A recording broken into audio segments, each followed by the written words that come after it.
Welcome everybody to another edition of WCW 2004 here in TEW 2020 as it's time for the first shows of August and the road to British Assault continues.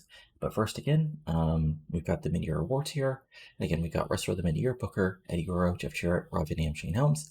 Face of the Mid-Year, AJ Styles, Goldberg, Ric Flair, Rob Van Dam, and Sean O'Haire. Heel of the Mid-Year, Booker, Jeff Jarrett, Keenan Sharp, Nikita Colt, and Shane Helms. Moment of the Year, Los Guerreros and Ray Jr. celebrate with the Mexican crowd at Marina, Mexico. Jared and Douglas jump Fleur and Canyon, and that version of the Horsemen. Burke James Wreck and Ray Gordy form the chosen few with Jeff Jarrett. Macias and Morningstar turn on Vampiro. Booker wins the WCW title from Eddie Guerrero, and Jamie Noble shockingly defeating Eddie Guerrero. Then we got Tag Team of the Mid-Year, which is Alex Wright and Chavo Guerrero Jr., Jason Jett and Paul London, Broken Legionnaires, and Silver City Rollers, and was a Wrestler of the Year, which is Angel Fox, Lynn Cartier, Gail Kim, and New Cult, and then Character of the Mid-Year, which has Angel Fox, Booker T, Jamie Noble, Keenan Sharp, and Sean O'Haire, and a whole bunch of matches for Match of the Year. So again, if you just follow the link in the description below, just fill it out. It'll only take a couple minutes, and just vote for whom you want. Now it's time to get on with the actual show. So we start out with a graphic, as we're live from the Nassau Coliseum in beautiful Long Island, New York, in front of 16,000 plus people, as we get the announcement that it's going to be a Kidman Hardy rematch from Bash at the Beach here on Nitro live tonight due to what's been happening in the past couple weeks between these two men. And this gets to 69, and then as the announcers go to basically, continue the show, we hear the music of Sean O'Haire, as he comes out to the ring. The announcer, put over the fact that, this has not been announced to them at all, and they have no idea what he's going to say here. He's basically now recovered, but he still has like a little tape, like you can still see like a little like band-aid on his head, and like you can still see like some slight scarring like on his face, but it's mostly all gone. Then he gets in the ring, and he takes the mic and he says this: "I haven't been long in this business for very long compared to others in the back who have been here for 5, 10, 20, hell 30, 40 years. But I've been successful, and professional wrestling is filled with people like me, stars that shine brightly and quickly, but also entirely too many of those fade away quickly as well. That's not going to me. You see, I haven't mentioned much, because I've been involved in a holy war of sorts over the past few months. But in case you forgot, I'm guaranteed a shot at WCW Championship at a time of my choosing. Pop of that. Now, here's the thing. For months, I've held onto it, that contract, waiting for the right time, the right moment. Because I know I'm the future shock that professional wrestling needs, and I know my time is now. Not 1 year from now, not 5 years from now, but the year 2004. Because the 21st century will belong to a new generation of wrestler led by myself. That's why, Booker, I'm telling you right now that I've let Eric Bischoff know I'm cashing in on Revolution a couple nights from now. Mixed spot for that because, it's not tonight. Now, I'm giving Booker that time because I want no excuses, no whining, and none of the complaining that he has done for months before he managed to defeat Guerrero for that title. Because Booker, you're a great wrestler, and you've been a very tough world champion since then. But even now, even you've got to admit that you were a bitch until you got that title shot. Pop for that, because, calling a guy a bitch in 2004 will get you really, really over. But the reality is this, Booker. You've been a great wrestler. You've been a 6-time world champion, you said. But this is my time. I've fought the wars. I've got the scars to prove it. I've gone through glass. I've gone through flaming tables. I've been hit with barbed wire. But that is over. It's time for me to prove that I'm the best professional wrestler in the world, and I deserve that title around my waist. So Booker, make your arrangements and get ready for your plane travels to be a lot easier because you'll have 10 pounds of gold dust to carry around with you because the World Championship will be a part of Future Shock." So, wow. Okay, also got 100. Wow.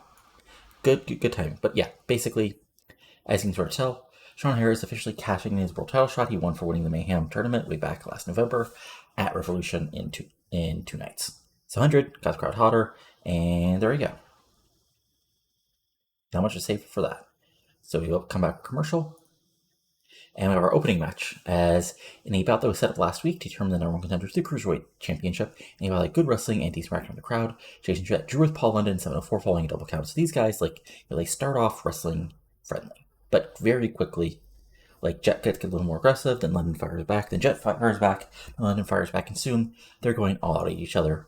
Quick strikes, quick moves, big suplexes, big springboards, drop kicks, attempts at high-flying moves, and it's just move, hit, minute after minute before Jet sends London, sends Jet to the outside, goes up top, hits his big, insane, crazy moonsault, but both men are outside on the top as the ref continues the count. 1, 2, 3. They just continue fighting into the guardrail.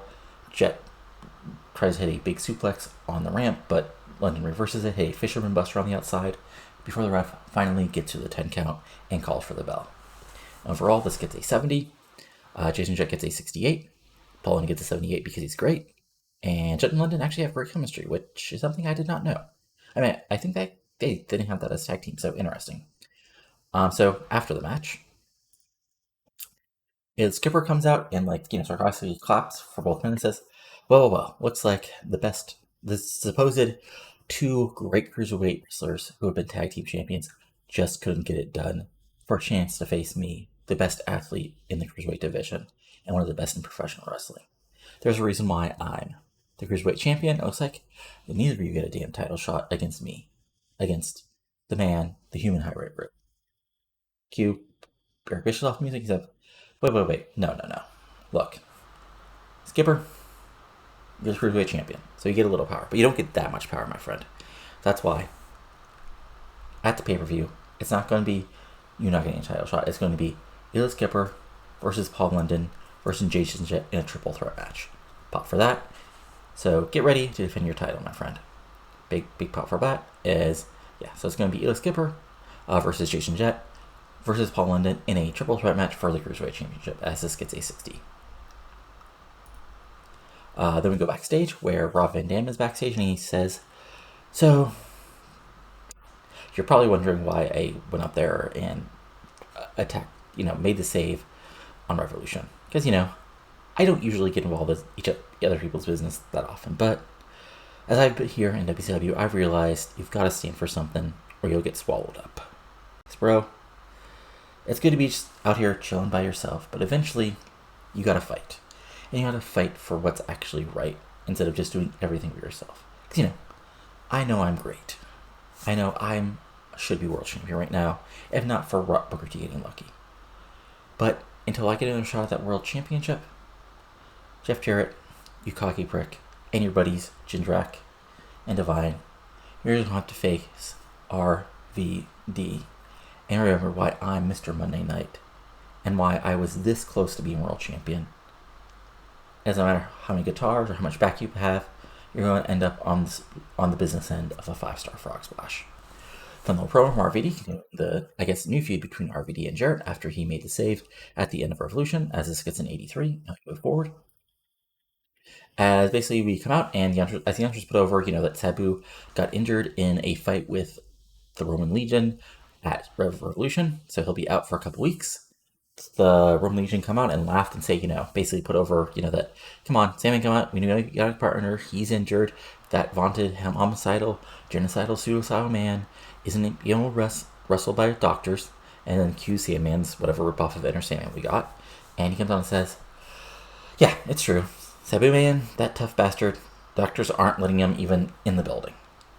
But you have to remember, not everybody who wrestled in that bingo hall in Philly was always a hardcore legend like myself or a crazy man like Sabu.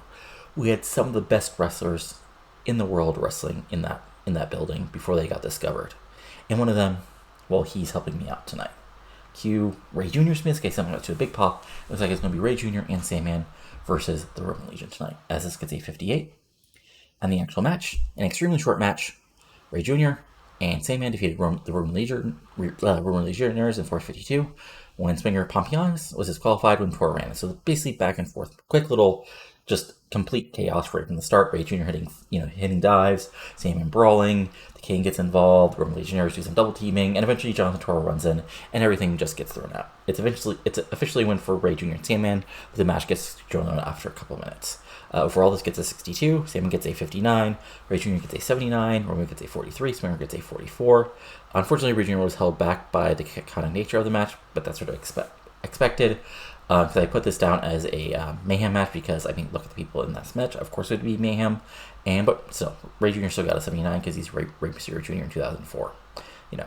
You could, knock out both of his knees, and he'd still get a 75.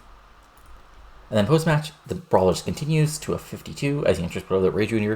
has surprisingly come out to help Sandman and be his backup here in WCW for the moment.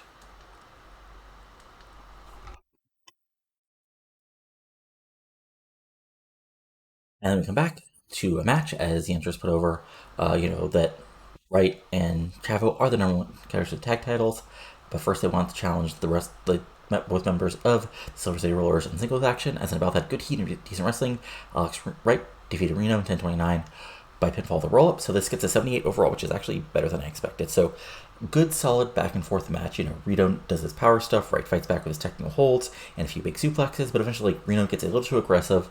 Wright is able to. It says roll up, but I'm imagining Reno has him up for like a Samoan drop type of move.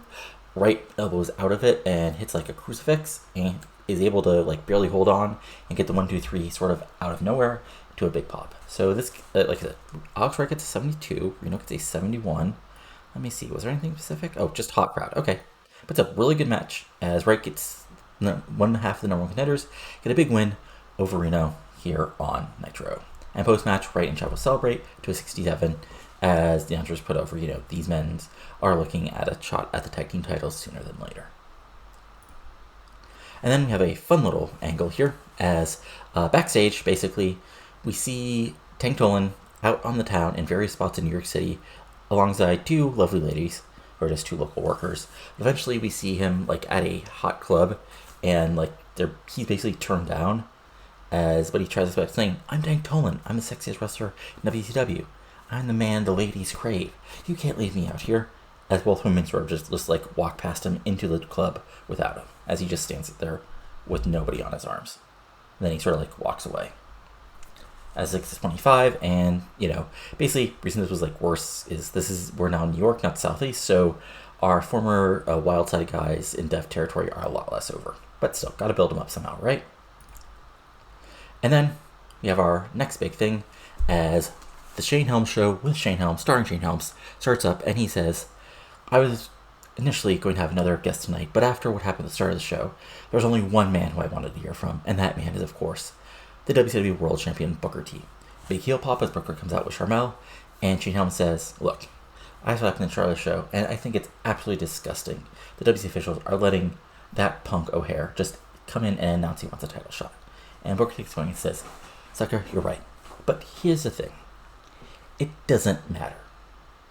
WC officials can put whoever they want in front of them. Look, they thought that Punk Hardy was going to fly around and take the title from me. They failed. They thought Eddie would beat me and keep the title. They failed. They thought Rob Van Dam was going to beat me. And look what happened. 1, 2, 3. Everybody falls to Booker T because I'm a six-time world champion. And there's nobody in this business better than me right now. You can look all over the world, all over in different companies, and there's nobody in this business that's fighting at a higher level right now. So here, you want to take me on in Revolution? I'll be there, sucker. And at the end of the day, you'll be just another man on a list of my successful wins. Now, can you dig that? 94, solid stuff, building up, continuing the angle as should have put the storyline on this, but should happen. What can you do? But so, really, really good angle from Helms and Booker T. Oof. This was, okay. Should have expected this to happen. Anyway, what happens here is after the commercial, Ebony Sable comes out with Jamie Noble, and he kills Ryan Drago up from the dev territory for the night in 12 by pinfall. This gets 17 because none of these guys are over enough. Ebony gets a 35, Ryan Drago gets a 25, and Ebony just kills Drago. And after the match, he continues to kill Drago, and Jamie Noble comes in and continues to help do the beatdown on Drago, when all of a sudden, some very familiar music hits, and out comes Goldberg. Goldberg comes out and just runs off both men, and there's a stare down between Goldberg and Sable as the crowd pops for that idea, as Noble hypes up his bodyguard, as Goldberg just stares down Sable as the crowd cheers. So this gets 65 overall because, Sable's not the most over guy still, and Noble's getting there, but still, solid stuff, as it looks like Goldberg is looking for another challenge in the form of Ebony Sable.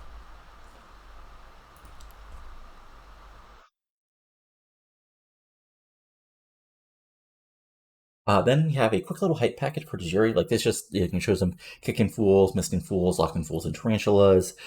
Shows him winning the U.S. title, being in good cruiserweight matches. Just because he can't. I mean, honestly, it's Tajiri. He can't quite do promos in 2004, but this just shows him, as sort of like the badass as he is.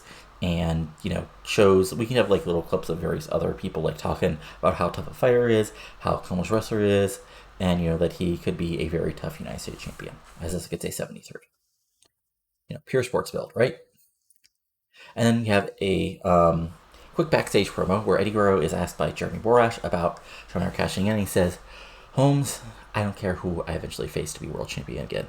It can be Booker T, it can be Sean O'Hare, it can be Evan Courageous, it can be Disco Inferno. I don't care. Whoever has that belt, they're going to have to face me once again eventually, and I'm going to win that back by hook or crook, because royal family values means doing what you need to become the best in the world." 73, short little promo to put over both Eddie and the big world title match in a couple days. And then we come back with commercial, as in a non-title match and about a decent wrestling but didn't have much heat.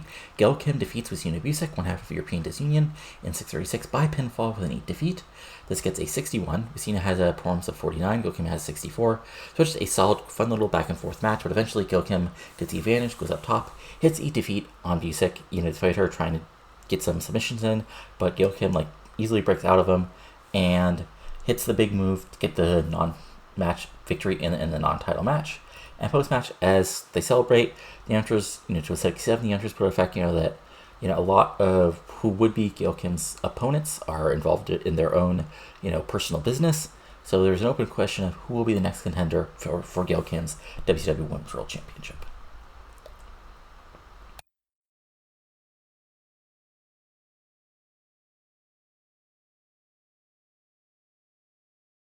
Then we have Jerry Borash with King also being asked about the cash-in, and he says, well, Borash, I've got my own business to care about. Look, Sean O'Hare's a great wrestler, and there's a good chance he's going to be world champion, but I fought Booker, and he's a tough SOB. That's going to be a great match on Revolution, but still, nobody's better than Canyon. And then Canyon walks away. 74, again, decent promo, again, trying to put over the importance of the big world title match in a couple days here on Revolution. And then we have our semi-main event, as Ron Van Dam attacks with all people of Yang to take on Mark Jindrak and Simply Johnny Devine of the Chosen Few. As in a decent match, Rob Van Dam and Yang defeats Mark Jindrak and Simply Johnny Devine in 10:32 when RVD pins Simply Johnny Devine with a 5-star arc splash. This gets 77 overall. Fun little back and forth match as you expect.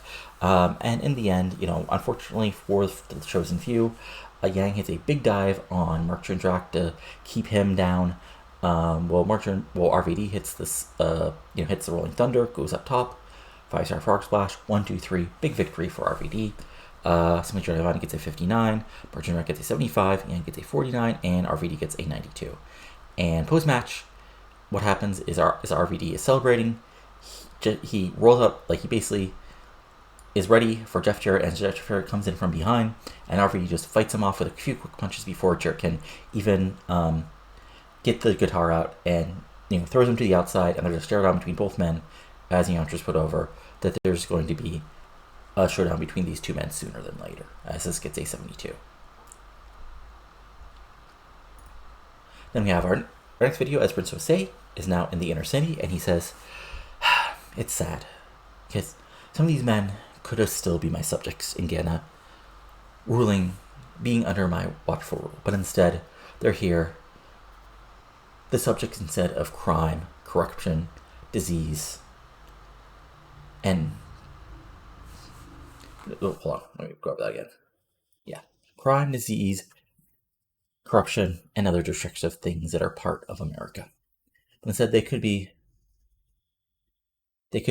doing great things, looking for fine, rich materials such as gold and silk for my robe and my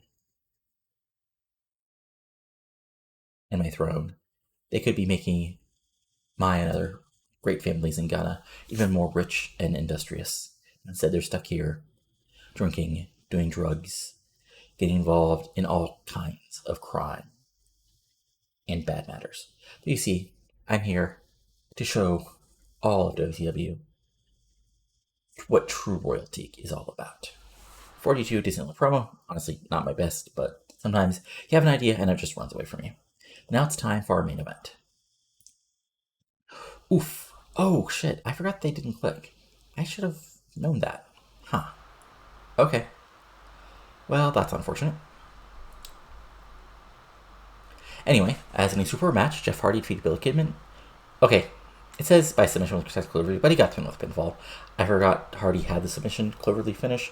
But regardless, so basically this match is kind of a clusterfuck. So back and forth match I expect, but eventually the triumvirate come down and they try to get involved. But it says they attack. Really, what happens is they go to attack, but first Eddie Guerrero comes out and he just goes after Mike Awesome and they start fighting to the back. But Lance Storm is still around. But as Lance Storm comes into the ring, he gets waylaid by Canyon, who hits a canyon cutter on him. Kidman turns around and Canyon just points at Kidman, and that allows Hardy to hit the twist of fate, go up top, hit Swanton Bomb, and get the 1-2-3 victory over Kidman. So yeah, they didn't click, which I thought I knew, but maybe I didn't. Hardy gets an 81, Kidman gets a 79. So yeah, fun stuff, And overall, the show itself gets an 86. So still a good show despite the kind of mediocre, at least for a main event show. But yeah, so we're getting there as far as setting up stuff for the pay-per-view. We've got a world title match. Well, we don't have a world title. We have a world title match for Revolution, not for the pay-per-view. We have sort of what looks like we have what appears to be. I'm having a brain fart. My brain is not working well. Yeah, we have what appears to be, a tag title match eventually for the pay-per-view. We have a cruiserweight title match. Jeff Hardy and RVD seem to be on a collision course, and other fun stuff going on. Ooh, okay. So Hellraiser. I'm going to guess this is not involved in being a nice guy. Ah, jeez. Okay. Painkillers. Let's see. Disciplinary log. Okay. Positive hard drugs. Stern warning. Fine them. Well,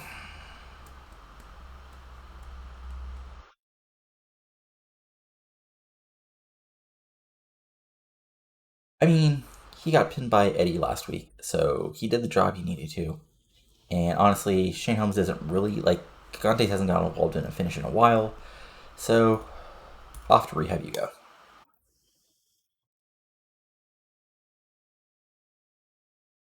Goldberg does not like Sandman. Okay. And okay, so Williams retired and Barry Windham retired, so that's interesting. And I'll show Raw after I show the pay-per-view results in a minute. So I'll be back in just a second with Revolution, I guess. All right, it's now time for Revolution in front of 16,000 plus at Newark, New Jersey at the Prudential Center. And we start with our big graphic for the world title match, Sean O'Haire versus Booker tonight, which gets a 73. And then we start off with the sounds of Goldberg's theme music resounding around the arena as he comes out to the ring to a big crowd pop and he says, "For a while, I've been confused. I've been worried of what to do here in WCW. But at Nitro, I saw what I need to do. What I need to do is to kick and punch and beat some respect into Ebony Sable and his little buddy Jamie Noble. You see, Noble, you think you're big and bad because you got a lucky victory over Ebony Sable. You think you're big and bad because you got a couple quick wins. I was getting quick wins against everybody in this business week after week, day after day, for months upon months. So a few easy victories is something I'm going to be impressed with. Sable, you may be somebody great now, but right now, you're stepping against the man. Former world champion, the man who had the streak. And I'm calling for you because Ebony Sable, Jamie Noble, you're next." So that sets up, it looks like Goldberg now has a new feud against Jamie Noble after coming down to save, a local wrestler after Jamie Noble and Ebony Sable were basically massive dicks to them. Then we go to our opening match. As an extremely short match, Keenan Sharp defeats Teddy Hart in 4:45 by submission. This gets a 56. So quick little, back and forth match. Teddy Hart gets some dives in and some quick high-flying moves. But in the end, Keenan Sharp is able to lock him in a quick, random Anaconda Vice, slap submission type of hold, and keep him locked in there. And with nowhere to go, Teddy Hart has this tap out and right in the middle of the ring. This gets a 67, Teddy Hart gets a 58, and this is a little, recentering win for Sharp after he dropped the US title.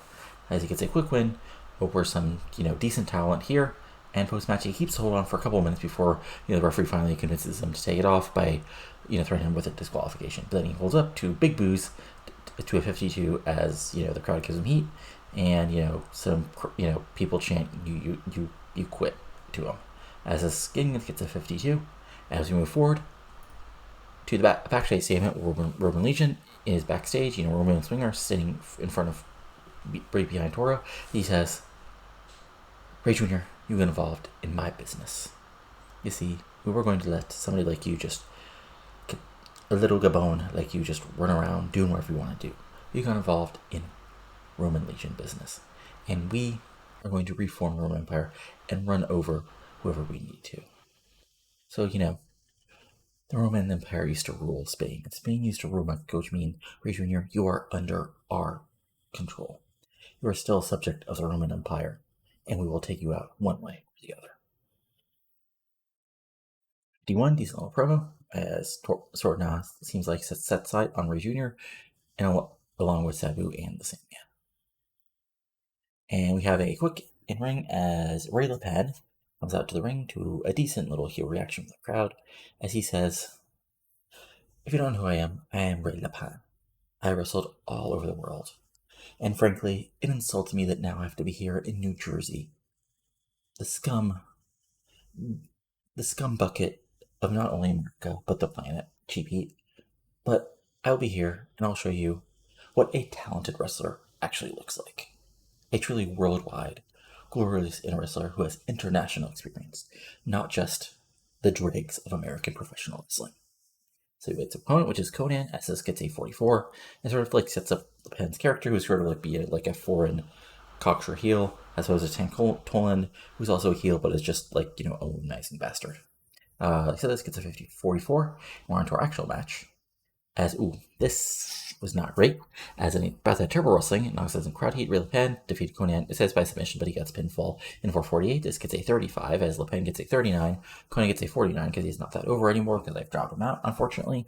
But yeah, LePan, probably needs to be involved in some bigger angles and matches in order to actually get over enough. But unfortunately, this is how you build people. You've got to give him wins. And post-match, LePan celebrates to the boos of the crowd as he gets a 51. Then we go backstage, as in a quick segment, we have Chuck Palumbo and Sean O'Haire talking. Palumbo still, in his biker gear, Sean O'Haire, and he basically says, "Sean, we've run together for years, and you know that I'm right behind you. And when you win that title, later tonight, I'm going to be standing right beside you after you win. But don't get too cocksure. Don't be too ready. We're both part of the future. You got to be ready for Booker, because he's going to use every trick in the book to kind of keep that title." And O'Haire fires back, "Oh, I'm ready. I'm ready for whatever he does, whatever Charmel does, whatever they try to do. Hell, if Stevie Ray might get involved, who knows? All I know is after tonight, the future will be now, and I will be the world champion." Bear claps for all, says, "I'll be right there for you, buddy, no matter what." 76, decent little stuff as we go forward. As a decent match, Celine Cartier defeats Angel Fox in 6:33 by pinfall with assist Levay after distraction from Chris's guy. So back and forth match, Angel and Selena both get their big moves in, but near the end, Trish's guy comes out to ringside. Angel Fox gets distracted, and that is just enough for Celine Cartier to pick her up and Celeste Levay, which is I think sort of like an air raid crash. Pick up Angel Fox and boom, drop her to the ground. 1, 2, 3, big pinfall victory for Cartier to get some momentum back, as this gets a 60 overall. Cartier gets a 54, Angel Fox gets a 59, as Bayfaces get a little bit of revenge on Fox here tonight, with help from Chris's guy coming out and just distracting Fox for just long enough for Cartier to get the big win. And after the match, of course, Cartier and Tricia celebrate to the cheers of the crowd as this gets a 68.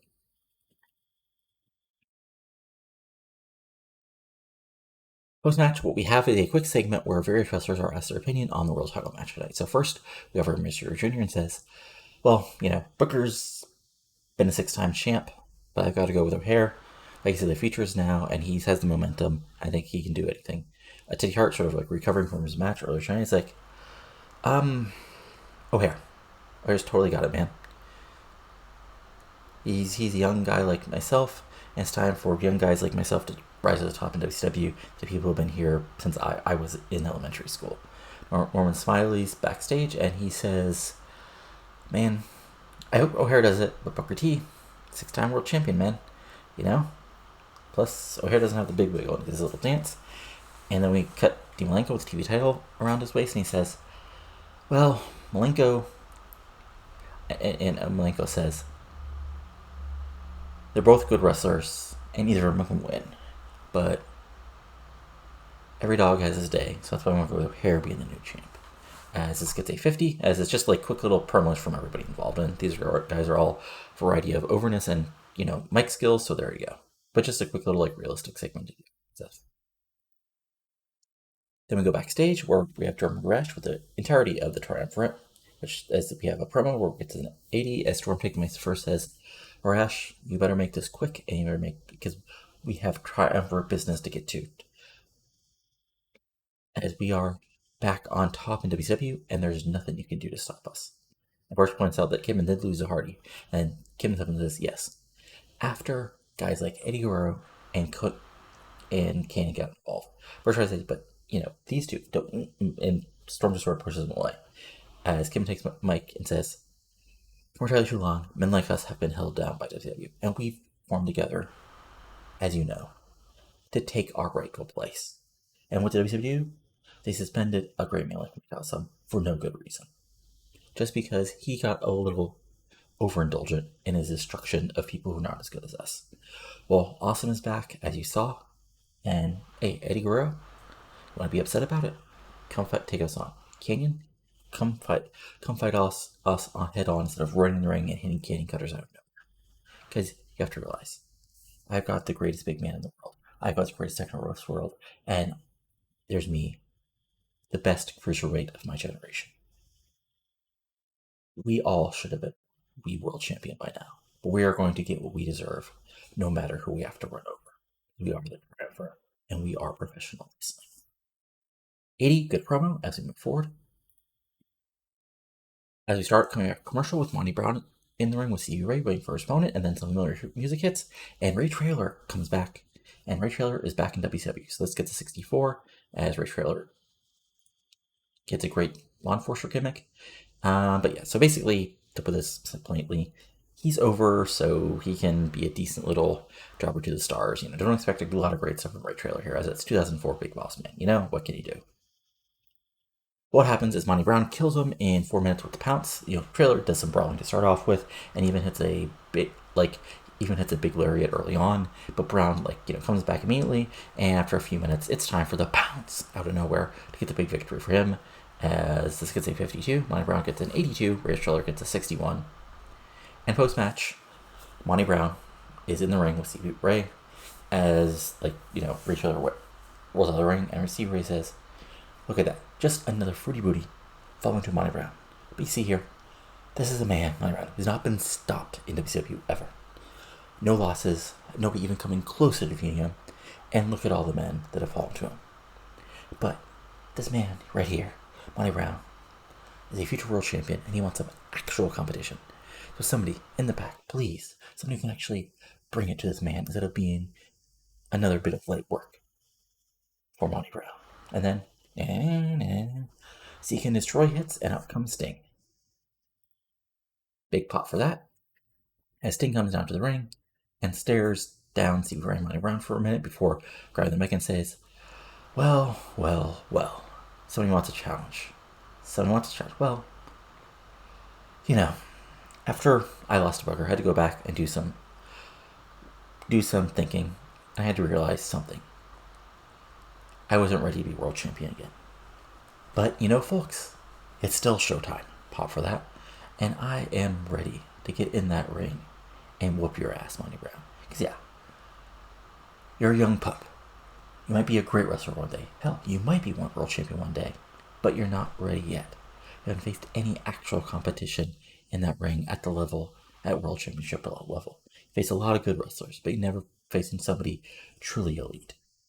So, brother, if you want to face somebody at the tippy top of the ladder, I'll be your Huckleberry. And then Monty Brown and then Sting walks away. And later it is officially announced for British Assault, it will be Monty Brown versus Sting.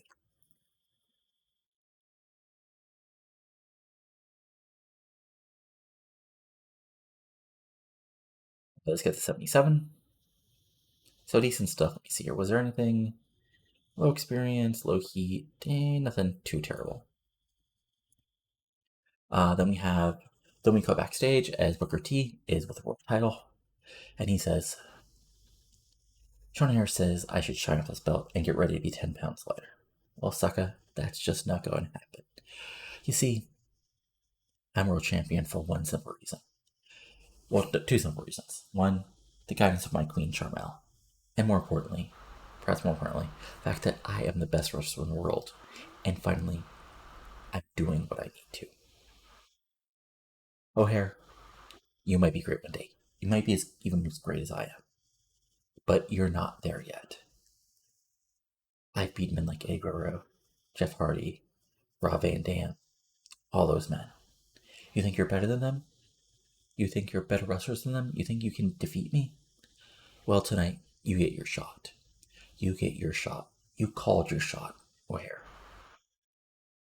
But the thing is, Sucka, you ain't Babe Ruth, and you're going to strike the tail out. Can you dig that? 85, good promo. As we move on, two more wrestlers being asked their opinion on the world title match as it gets a 49. So Tank Holland says, well, neither man is as sexy as Tank Holland, but Booker T has Charmel, so that shows that he can get a good look in a woman, so I have to go with him. Then we get Lexi James says, I don't care. I care about the women's division, not the men who think they deserve a shot at the top instead of the women. But I don't know. O'Hare, maybe. He's on with me, sure. Then we get John Stasiak, and he's like, you may think I'm going to say Booker because me and Columbo and O'Hare fell out, but look, us old natural born thrillers gotta stick together. So even though I want to kick his ass, I'm going to pick O'Hare. Then go to Keenan Sharp and says, either man could be victorious automatically if they fell under my tutelage and walked the path. But a man like Booker T has been fantastic in professional wrestling without my guidance. So I have to go with him, even though if he walked my path behind me, of course, he could be even greater. 49, again, fun little quick segments for each of these guys. Then we have our number one contendership match for the United States Championship, as in about that great wrestling and good heat. AJ Styles defeated Kaz in 13:45 by pinfall with a Styles Clash. So, back and forth match, high flying, lots of super work rate. I forgot to add the storyline to this, so that's why I got a 74. That's unfortunate. Anyway, Kaz hits his high flying, he has big kicks, he hits lots of heavy, strong kicks to and it looks like he's going to get the big victory by just kicking the shit out of AJ Styles and then hitting a quick, modified Death Valley powerbomb. But AJ Styles kicks out, AJ fights back, hits a Fosbury flop moonsault, hits a moonsault DDT, goes up top, goes for the spinal tap, but Kaz gets out of the way. Kaz locks him in a submission, but AJ fights to the end, and eventually AJ, fights out of it, hits a few big moves, hits his forearm, goes up top, hits a sort of big missile drop kick, then sends Kaz into the corner, hits him with a big splash, and then Stinger picks him up. Styles Clash, 1, 2, 3. AJ Styles is number one contender to the United States Championship. And then post-match, AJ celebrating, and then Tajiri comes out, and they have a stare down before Tajiri extends his hand. There's a shake, and then Tajiri spits his mist up and grins a little evilly as he walks away. So another big match set up for British Assault.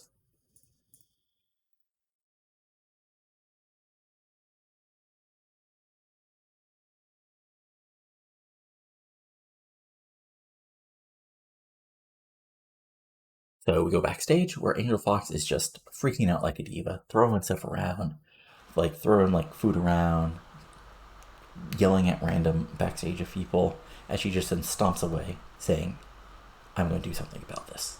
48, fun little thing to build up the storyline.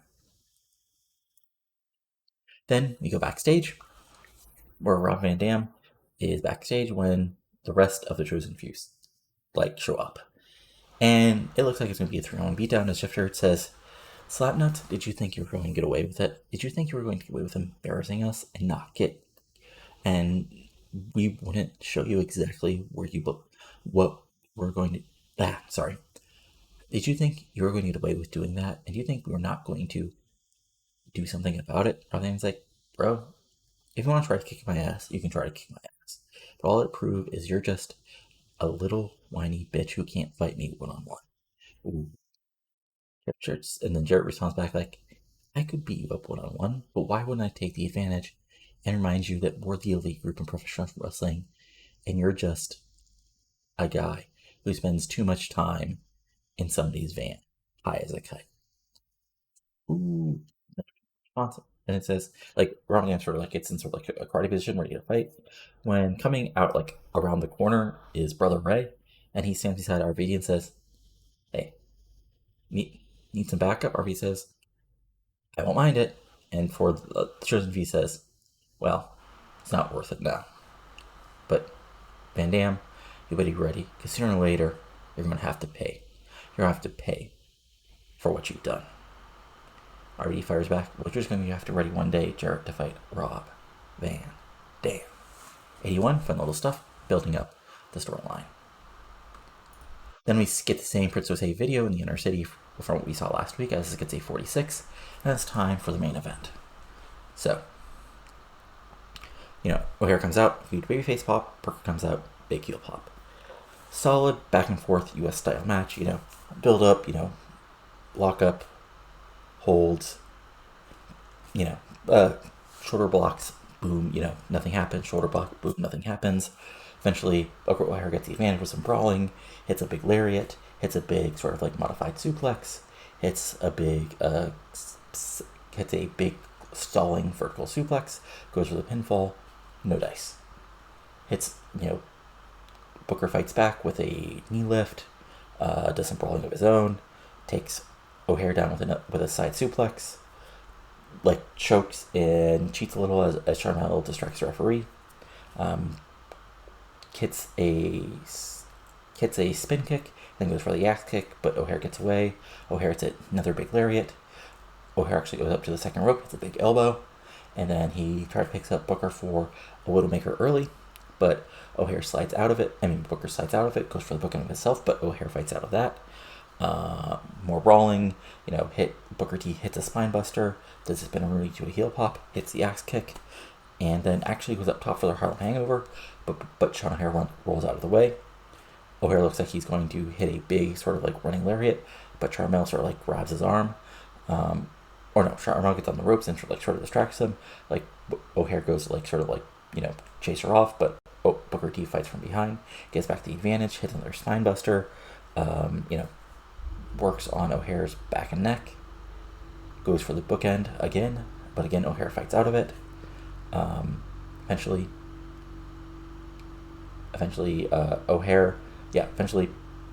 Booker T goes for the axe kick again, but O'Hare gets out of the way at the last second. Big sort of belly to back suplex, big lariat, goes for the Widowmaker. Booker T gets out of it. Booker sort of hits a low blow and then hits the bookend. 1, 2, kick out. Booker T goes for the bookend again. O'Hare fights out of it, but then O'Hare goes for the Widowmaker again, but Booker T gets out of it himself, hits another big modified, hits a big belly to belly suplex, works on O'Hare's back and neck more, hits a big strong DDT on O'Hare, then picks him up, bookend again, but Booker goes up top for the Houston Hangover. O'Hare rolls out of the way, boom, nowhere to go. O'Hare slowly gets up, waits for Booker to get up, picks him up, kick, wham, Widowmaker right in the middle of the ring. 1, 2, 3. New world champion. Okay, 86. Really good match. Like a psych, but what can you do with Sean O'Haire and Booker? As an exceptional match, Sean O'Haire defeats Booker T in 1504 by pinfall with the Widowmaker. Sean O'Haire wins the WCW World Championship. Like I said, Booker T gets an 88. Sean O'Haire gets an 84. 86 overall. O'Haire is your new world champion. And post-match, all the babies come out to celebrate. First comes out with Palumbo, then Stacey Keibler. Palumbo comes out with Stacey Keibler, then Jeff Hardy, then Ray Jr., then AJ Styles, then Alex Wright and Chavo Guerrero. As this crowd, O'Haire celebrates the title, going to all the ring aprons as the crowd, cheers like mad, as we have a new WCW World Champion, and his name is Sean O'Haire. And overall, the show gets an 84. Ooh, that might actually hurt us, because we're supposed to get 85s. Yeah, we should have really tried to get that one long promo. Oh well.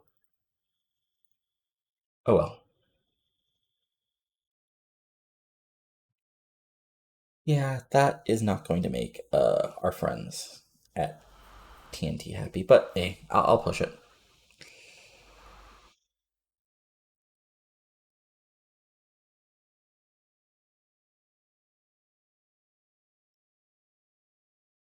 Okay.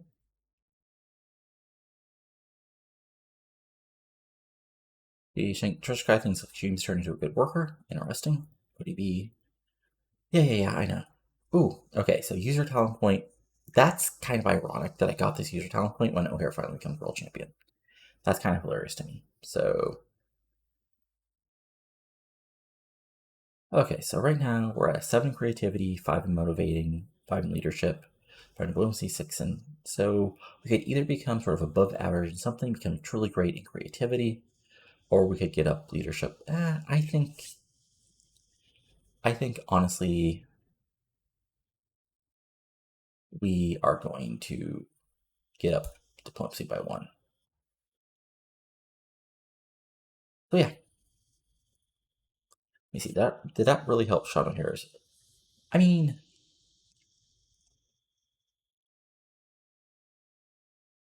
no, but I mean, still, a big moment as Sean O'Hare becomes the world champion.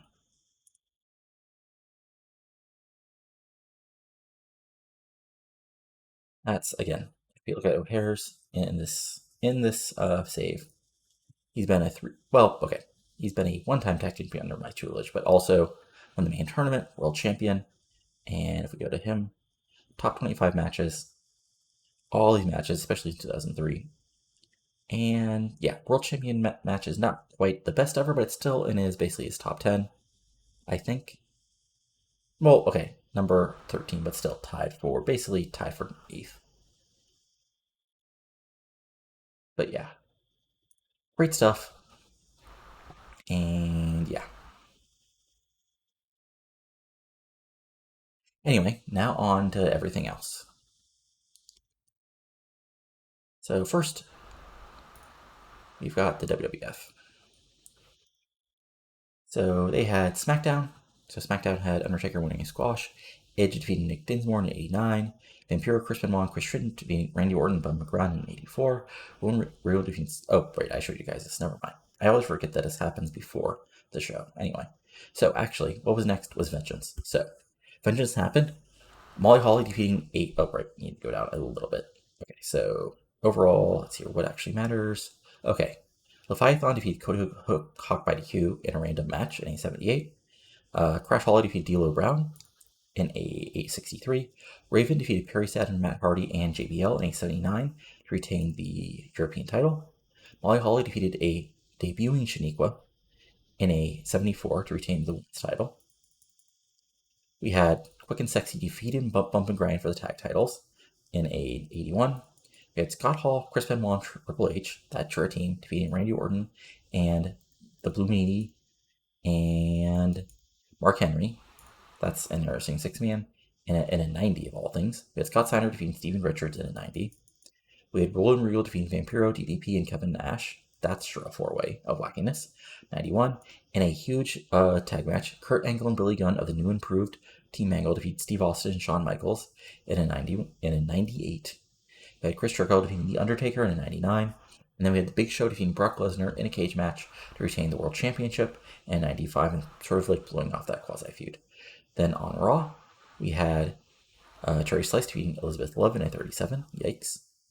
We had Steve Austin defeat Matt Classic by DQ in an 80. Brock Lesnar defeating Shelton Benjamin in a 70. Interesting.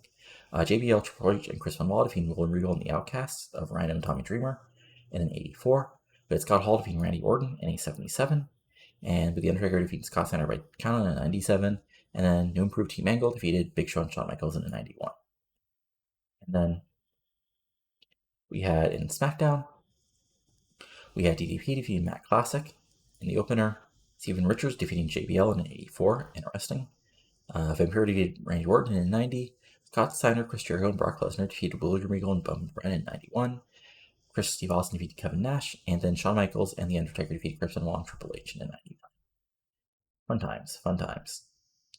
Then if we go to our Dev Feds on Wildside TV, Chance Profit and Dagon Briggs defeat JC Taz and Tony Jones.